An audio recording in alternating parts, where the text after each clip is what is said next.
नमस्कार। आज हम एक बहुत ही दिलचस्प और महत्वपूर्ण लीगल केस पर बात करने वाले हैं। होम्बे गौड़ा एजुकेशनल ट्रस्ट बनाम कर्नाटका राज्य। ये 2006 का मामला है। जी नमस्कार। हाँ, ये मामला काफ़ी चर्चित रहा, खासकर एजुकेशनल इंस्टीट्यूशंस में डिसिप्लिन और मिसकंडक्ट के संदर्भ में। इसमें एक शिक्षक थे, वेंकप्पा गौड़ा। हाँ, जिन पर आरोप था कि उन्होंने अपने ही प्रिंसिपल पर मतलब चप्पल से हमला किया। काफ़ी गंभीर आरोप है ये। बिल्कुल, असॉल्टिंग अ सुपीरियर, वो भी एक स्कूल में। तो आज हम इसी केस को थोड़ा गहराई से देखेंगे। हमारे पास सुप्रीम कोर्ट के जजमेंट के हिस्से हैं और कुछ लीगल एनालिसिस भी। ठीक है, तो हमारा मकसद क्या है इस चर्चा से? क्या समझना चाहते हैं हम? देखिए, हम ये समझने की कोशिश करेंगे कि जब वर्क प्लेस मिसकंडक्ट खासकर एजुकेशनल इंस्टीट्यूशंस में होता है तो लॉ क्या कहता है, डिसिप्लिन कैसे मेंटेन हो, सजा कितनी होनी चाहिए, मतलब प्रोपोर्शनैलिटी का सिद्धांत क्या है, और कोर्ट्स का, अदालतों का इंटरवेंशन कितना जायज है। सही। और ये भी देखेंगे कि कैसे इस मामले में एजुकेशनल अपीलेट ट्रिब्यूनल, फिर कर्नाटका हाई कोर्ट और आखिर में सुप्रीम कोर्ट ने इस पूरी सिचुएशन को हैंडल किया। एक तरह से पूरी जुडिशियल जर्नी देखेंगे इस केस की। एग्जैक्टली। तो चलिए शुरू करते हैं। सबसे पहले केस के फैक्ट्स क्या थे, थोड़ा विस्तार से बताएं। हाँ, तो जैसा हमने कहा, वेंकप्पा गौड़ा एक शिक्षक थे। उन पर आरोप लगा कि उन्होंने अपने प्रिंसिपल पर चप्पल से हमला किया। अब इसके पीछे की वजह होंगी, लेकिन फैक्ट ऑफ द मैटर ये था कि असॉल्ट का आरोप था।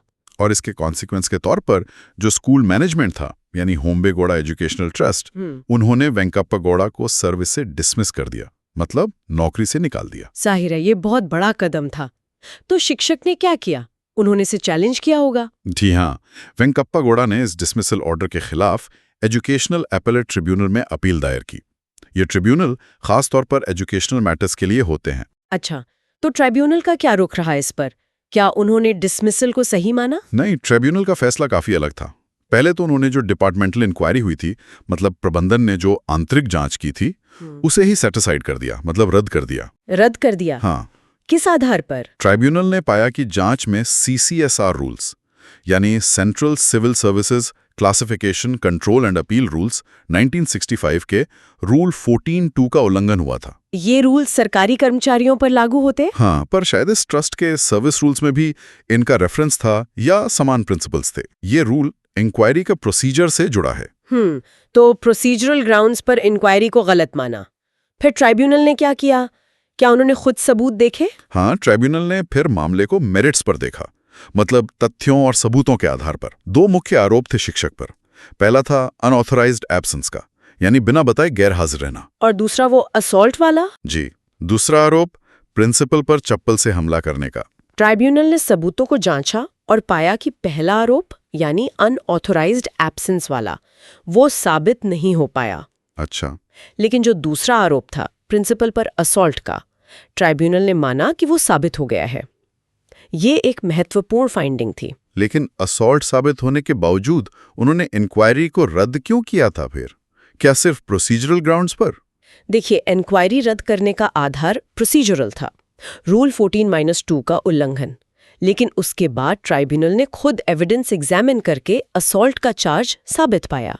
ये थोड़ा सा कंफ्यूजिंग लग सकता है, पर ट्राइब्यूनल्स को कई बार ऐसी पावर्स होती हैं कि वो इंक्वायरी रद्द करके खुद मेरिट्स पर फैसला दें। समझ गए। तो असॉल्ट साबित हुआ, लेकिन ट्राइब्यूनल ने सजा पर क्या कहा? डिसमिसल को बरकरार रखा। प्रिंसिपल ने संयम बरता होता तो शायद ये घटना होती ही नहीं। तो प्रोवोकेशन का एलिमेंट माना ट्रिब्यूनल ने? हाँ, प्रोवोकेशन माना, लेकिन और ये बहुत जरूरी है, ट्रिब्यूनल ने ये भी साफ कहा कि प्रोवोकेशन के बावजूद शिक्षक का एक्ट, यानी using chappal to assault the principal, किसी भी हालत में जस्टिफाई नहीं किया जा सकता। Cannot under any circumstances be justified. मतलब गलती शिक्षक की भी मानी, बड़ी गलती। बिल्कुल। एक शिक्षक से ऐसे व्यवहार की उम्मीद नहीं की जा सकती, चाहे उकसावा कितना भी क्यों ना हो। तो असॉल्ट को गलत माना, अनजस्टिफाइड माना। तो फिर सजा, डिसमिसल का क्या हुआ? ट्रिब्यूनल ने सजा को बहुत कम कर दिया। उन्होंने डिसमिसल के ऑर्डर को रद्द कर दिया और कहा कि सिर्फ 3 एनुअल इंक्रीमेंट्स रोकी जाएं, वो भी विदाउट क्यूमुलेटिव इफेक्ट। और साथ ही आदेश दिया कि शिक्षक को रीइंस्टेट लिया जाए, यानी नौकरी पर वापस लिया जाए, और उन्हें फुल बैक वेजेस दिए जाएं। फुल बैक वेजेस मतलब जिस दौरान वो नौकरी से बाहर थे उस पूरे समय का वेतन? ये तो शिक्षक के लिए बड़ी राहत हुई होगी। जी हाँ, ट्रिब्यूनल के स्तर पर तो ये उनके लिए एक जीत थी। डिसमिसल रद्द, रीइंस्टेटमेंट और फुल बैक वेजेस, सिर्फ 3 इंक्रीमेंट्स का नुकसान। लेकिन मैनेजमेंट तो इससे खुश नहीं हुआ होगा, उन्होंने अपील की होगी। जाहिर है, मैनेजमेंट यानी एजुकेशनल ट्रस्ट इस फैसले के खिलाफ कर्नाटका हाई कोर्ट गया। तो हाईकोर्ट का क्या कहना था? क्या उन्होंने ट्रिब्यूनल के फैसले को सही माना? हाईकोर्ट ने ट्राइब्यूनल के इस फाइंडिंग को तो अपहोल्ड किया कि शिक्षक ने मिसकंडक्ट किया था।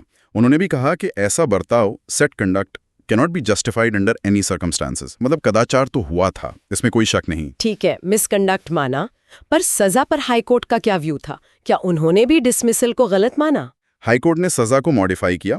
उन्होंने कहा कि क्योंकि शिक्षक अब रिटायरमेंट की उम्र के काफी करीब आ चुके थे, इसलिए उन्हें रीइंस्टेट करना प्रैक्टिकल नहीं होगा। अच्छा, तो रीइंस्टेटमेंट नहीं, फिर क्या? हाईकोर्ट ने कहा कि रीइंस्टेटमेंट की बजाय शिक्षक को बैक वेजेस का 60% दे दिया जाए। फुल बैक वेजेस नहीं, बल्कि 60%। और इंक्रीमेंट्स रोकने वाली बात शायद हटा दी गई है, उस पर कुछ स्पष्ट नहीं कहा गया। फोकस 60% बैक वेजेस पर था, as compensation in lieu of reinstatement. तो हाईकोर्ट ने भी माना कि डिसमिसल ज्यादा सख्त सजा थी, लेकिन रीइंस्टेटमेंट भी नहीं दिया। एक तरह से बीच का रास्ता निकाला। हाँ, कह सकते हैं। उन्होंने मिसकंडक्ट माना, पर सजा को डिसमिसल से कम रखा और प्रैक्टिकलिटी को देखते हुए रीइंस्टेटमेंट की जगह मॉनेटरी कॉम्पनसेशन दिया। लेकिन कहानी यहाँ खत्म नहीं हुई। मैनेजमेंट इसके बाद सुप्रीम कोर्ट गया होगा। बिल्कुल। मैनेजमेंट ने हाईकोर्ट के इस फैसले को सुप्रीम कोर्ट में चैलेंज किया और यहीं पर इस केस के सबसे महत्वपूर्ण लीगल प्रिंसिपल सामने आए। सुप्रीम कोर्ट, तो वहां शिक्षक के वकील ने क्या आर्ग्यूमेंट्स दिए होंगे? वही प्रोवोकेशन वाली बात? हाँ, रिस्पोंडेंट यानी शिक्षक के वकील ने कई बातें कही। पहली कि प्रिंसिपल ने उकसाया था, प्रोवोकेशन था। दूसरी कि मैनेजमेंट चुनिंदा तौर पे विंडिक्टिव हो रहा है, मतलब प्रिंसिपल के खिलाफ तो कोई एक्शन नहीं लिया गया, सिर्फ शिक्षक को निशाना बनाया गया। ये सिलेक्टिवली विंडिक्टिव वाला पॉइंट अहम लगता है। जी। और तीसरी एक टेक्निकल दलील थी एस्टॉपल की। उनका कहना था कि मैनेजमेंट ने हाईकोर्ट के आदेश के अनुसार बैक वेजेस देने के लिए समय मांगा था, इसलिए अब वो उस आदेश के खिलाफ अपील नहीं कर सकते। वो अपील करने से बार्ड हैं बाय एस्टॉपल। अच्छा, एस्टॉपल का सिद्धांत। तो सुप्रीम कोर्ट ने इन दलीलों को कैसे देखा? क्या एस्टॉपल वाली बात मानी गई? नहीं, सुप्रीम कोर्ट ने एस्टॉपल वाली दलील को खारिज कर दिया। कोर्ट ने कहा कि किसी आदेश का पालन करने के लिए या कंप्लायंस के लिए समय मांगने का मतलब ये नहीं है कि आप उस आदेश की वैलिडिटी को चैलेंज करने का अपना अधिकार खो देते हैं। आप फिर भी अपील कर सकते हैं। ठीक है, तो एस्टॉपल खारिज। और वो प्रोवोकेशन और सेलेक्टिवली विंडिक्टिव वाली दलीलें? सुप्रीम कोर्ट ने माना कि प्रिंसिपल के खिलाफ कार्रवाई न होना शिक्षक पर कम सजा लगाने का कोई रेलेवेंट कारण नहीं हो सकता। हर किसी के कंडक्ट को अलग अलग देखना होगा। प्रिंसिपल का कोई दोष था या नहीं, ये इस बात को तय नहीं करेगा कि शिक्षक के गंभीर मिसकंडक्ट की सजा क्या होनी चाहिए। मतलब शिक्षक के अमल को आइसोलेट करके देखा गया। एग्जैक्टली। अब आते हैं सबसे क्रूशियल पॉइंट पर। ट्राइब्यूनल के अधिकार क्षेत्र और सजा की प्रोपोर्शनैलिटी पर सुप्रीम कोर्ट का क्या कहना था? हाँ, ये बहुत महत्वपूर्ण है। ट्राइब्यूनल ने सजा इतनी कम क्यों कर दी थी और क्या वो ऐसा कर सकते थे? सुप्रीम कोर्ट ने कहा कि एजुकेशनल एपेलेट ट्राइब्यूनल का जो अधिकार क्षेत्र है सजा में दखल देने का, वो काफी हद तक इंडस्ट्रियल डिस्प्यूट्स एक्ट 1947 के सेक्शन 11A जैसा है। Section 11A? हाँ। ये क्या कहता है? सेक्शन 11A लेबर कोर्ट्स या इंडस्ट्रियल ट्राइब्यूनल्स को ये पावर देता है कि अगर वो किसी कर्मचारी के मिसकंडक्ट को सही पाते हैं, लेकिन एम्प्लॉयर द्वारा दी गई सजा जैसे डिसमिसल या डिस्चार्ज को ज्यादा सख्त मानते हैं, तो वो उस सजा को कम करके कोई छोटी सजा दे सकते हैं। अच्छा, तो मतलब ट्राइब्यूनल सजा बदल सकते हैं? हाँ, बदल सकते हैं। लेकिन सुप्रीम कोर्ट ने यहाँ एक बहुत महत्वपूर्ण सीमा तय की। उन्होंने कहा कि ट्राइब्यूनल सजा में हस्तक्षेप इंटरफेरेंस तभी कर सकता है जब सजा ग्रॉसली डिस्प्रोपोर्शनेट हो, मतलब अपराध के मुकाबले बहुत ही ज्यादा बेहद असंगत हो। Grossly disproportionate? जी। या फिर सजा ऐसी हो कि कोई भी समझदार व्यक्ति ऐसी सजा नहीं दे सकता। No reasonable person could inflict such punishment. ये basically Wednesbury principle of unreasonability है कि एडमिनिस्ट्रेटिव या क्वाजी जुडिशियल बॉडी का फैसला इतना इरैशनल हो कि वो कानूनी तौर पर टिक ना सके। तो सवाल ये था कि क्या इस मामले में डिसमिसल की सजा ग्रॉसली डिस्प्रोपोर्शनेट थी? सुप्रीम कोर्ट का जवाब था नहीं, बिल्कुल नहीं। उन्होंने बहुत कड़े शब्दों में कहा, assaulting a superior at a workplace amounts to an act of gross indiscipline. मतलब कार्यस्थल पर अपने सीनियर पर हमला करना ये घोर अनुशासनहीनता है। और खासकर एक शिक्षक के लिए। हाँ, उन्होंने आगे कहा कि एक शिक्षक से whose conduct should be an example to the pupils, गंभीर उकसावे के बावजूद ऐसी भाषा या चप्पल से हमले जैसे शारीरिक हिंसा की उम्मीद कतई नहीं की जाती। सही बात है। इसलिए कोर्ट ने माना कि डिसमिसल की सजा को so disproportionate as to shock one's conscience नहीं कहा जा सकता। मतलब ये सजा इतनी ज्यादा नहीं थी कि किसी की अंतरात्मा को झकझोर दे। गंभीर मिसकंडक्ट के लिए गंभीर सजा हो सकती है। तो डिसिप्लिन के महत्व पर सुप्रीम कोर्ट ने बहुत जोर दिया। बहुत ज्यादा। कोर्ट ने कहा maintenance of discipline of an institution is equally important. किसी भी संस्थान और खासकर एजुकेशनल इंस्टीट्यूशन में अनुशासन बनाए रखना बेहद जरूरी है। Indiscipline in an educational institution should not be tolerated. अनुशासनहीनता बर्दाश्त नहीं की जानी चाहिए। ये बहुत स्ट्रॉन्ग ऑब्जर्वेशन है। जी। उन्होंने ये भी कहा कि जुडिशियल रिव्यू का स्कोप यानी अदालतों का ऐसे मामलों में दखल देने का दायरा सीमित है। वी रमना केस का रेफरेंस देते हुए कहा कि कोर्ट्स को सजा में तभी इंटरफेयर करना चाहिए जब फैसला इलॉजिकल हो, इरेशनल हो, प्रोसीजरल इम्प्रोप्राइटी हुई हो या सजा वाकई शॉकिंग टू द कॉन्शियंस हो। और वो कंपैशनेट ग्राउंड्स वाली बात, जैसे कि शिक्षक रिटायरमेंट के करीब थे। सुप्रीम कोर्ट ने भारत फोर्ज केस का हवाला देते हुए कहा कि सजा को कंपैशनेट ग्राउंड्स पर यानी मानवीय आधारों पर कम नहीं किया जा सकता।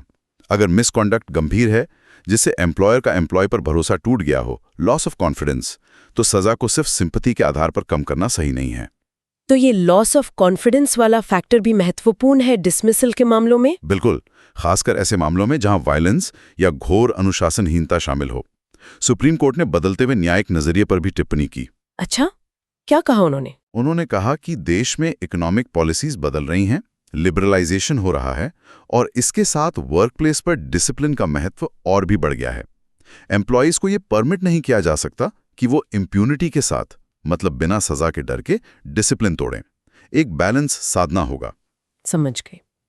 तो इन सब ऑब्जर्वेशंस के बाद अंतिम फैसला क्या हुआ? सुप्रीम कोर्ट ने एजुकेशनल एपेलेट ट्रिब्यूनल और कर्नाटका हाई कोर्ट दोनों के फैसलों को रद्द कर दिया और जो ओरिजिनल सजा मैनेजमेंट ने दी थी यानी डिसमिसल फ्रॉम सर्विस, उसे बहाल कर दिया, उसे अपहोल्ड किया। मतलब शिक्षक की बर्खास्तगी फाइनल हो गई? जी हाँ, सुप्रीम कोर्ट ने मैनेजमेंट के फैसले को सही ठहराया। तो इस पूरे केस डिस्कशन से हमारे श्रोताओं के लिए की टेकअवेज क्या हैं? मुख्य सीख क्या मिलती है? देखिए, सबसे बड़ी सीख ये है कि वर्कप्लेस डिसिप्लिन और खासकर एजुकेशनल इंस्टीट्यूशंस में डिसिप्लिन बहुत महत्वपूर्ण है। दूसरी बात, गंभीर कदाचार, ग्रॉस मिसकंडक्ट के लिए डिसमिसल जैसी कठोर सजा भी दी जा सकती है और वो जरूरी नहीं कि डिस्प्रोपोर्शनेट हो। हाँ, प्रोपोर्शनैलिटी का मतलब ये नहीं है कि हर हाल में सजा कम ही होगी, अपराध की गंभीरता देखनी होगी। बिल्कुल। और तीसरी अहम बात, जुडिशियल रिव्यू की सीमाएं हैं।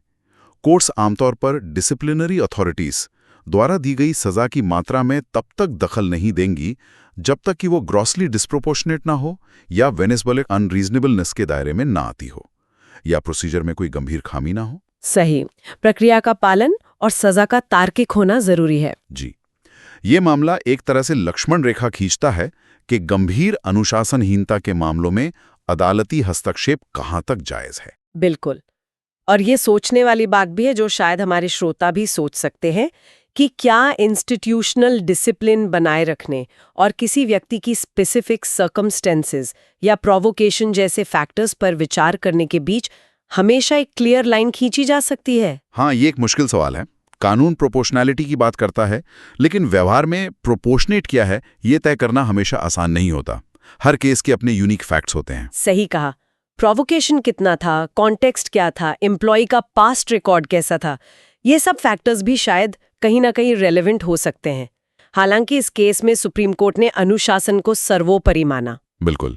तो ये था होम्बेगौड़ा एजुकेशनल ट्रस्ट का मामला, एक लैंडमार्क केस जो डिसिप्लिन, प्रोपोर्शनैलिटी और जुडिशियल रिव्यू पर बहुत कुछ कहता है। बहुत ही जानकारीपूर्ण चर्चा रही। धन्यवाद। धन्यवाद।